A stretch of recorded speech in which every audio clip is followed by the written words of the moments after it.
Hi viewers, welcome to the channel. இன்னைக்கு நம்ம காராமணியை வச்சு தான் ஒரு டிஷ் பண்ண போறோம். காராமணில நிறைய நன்மைகள் இருக்கு. இது வந்து பாத்தீங்கன்னா ரொம்ப கம்மி கலோரி இருக்கிறதுனால weight loss பண்ணனும்னு நினைக்கிறவங்க தாராளமா இந்த டிஷ் எடுத்துக்கலாம்.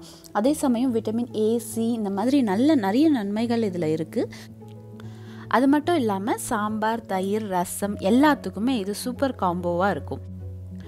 இப்போ இந்த ரெசிபி எப்படி செய்யறதுன்னு பார்க்க போறோம். கார்னர் பீசஸ்லாம் தேவையில்லை, அதனால் அதை கட் பண்ணி நீக்கிட்டு சென்டரில் இருக்க பீசஸை 1 inch அளவுக்கு கட் பண்ணி எடுத்துக்க போகிறோம். இதில் பாதி தான் நான் யூஸ் பண்ண போகிறேன். இங்கே பார்த்தீங்கன்னா ஆல்ரெடி நான் கட் பண்ணி வச்சுருக்கேன். இந்த அளவுக்கு நீங்கள் கட் பண்ணி எடுத்துக்கோங்க.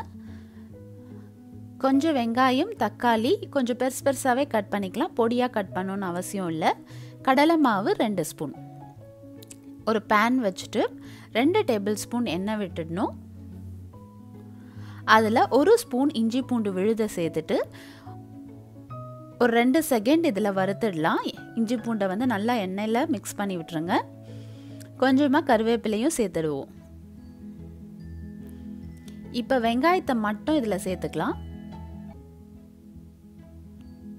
வெங்காயம் சேர்த்துட்டு நல்லா வந்து லைட் ப்ரௌன் ஆனால் போதும், ரொம்ப வதங்கணுன்றது இல்லை. இந்த அளவுக்கு ஆனதும் தக்காளியை சேர்த்துட்டு மிக்ஸ் பண்ணிடலாம். தக்காளி லைட்டாக வதங்க ஆரம்பிக்கும் போது அரிஞ்சு வச்சிருக்க காராமணியை இதோட சேர்த்துடலாம்.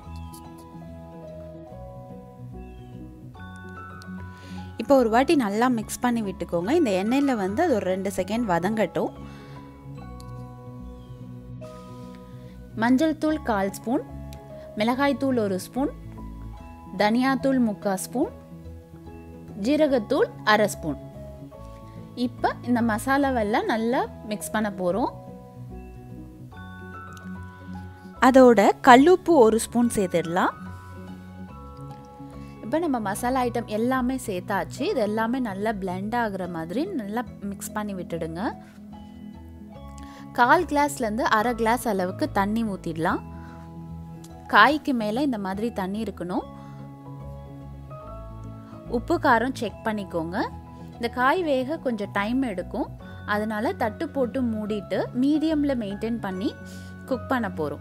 அப்பப்போ நடுவில் எடுத்து மிக்ஸ் பண்ணி விட்டுடுங்க. இந்த தக்காளி வெங்காயம்லாம் காய் வேகிறதுக்குள்ளே நல்லா ஸ்மாஷ் ஆகிடும். காய் நல்லா வெந்துடுச்சு, தண்ணியும் அப்சர்வ் ஆகிடுச்சு. இந்த ஸ்டேஜில் கடலை மாவு சேர்த்துடலாம். கடலை மாவு சேர்த்துட்டு நல்லா பெரட்டி விட்டுட்டிங்கன்னா ஆல்மோஸ்ட் இந்த டிஷ் ரெடி ஆகிடுச்சு. தண்ணியெல்லாம் ஃபுல்லாக அப்சர்வ் ஆகிடுச்சு. கடைசியாக கொத்தமல்லியை தூவிட்டு ஆஃப் பண்ணிடலாம். Long beans stir fry ready ஆகிடுச்சு. இந்த வீடியோ உங்களுக்கு பிடிச்சிருந்ததுன்னா மறக்காமல் சப்ஸ்கிரைப் பண்ணுங்கள். தேங்க்யூ.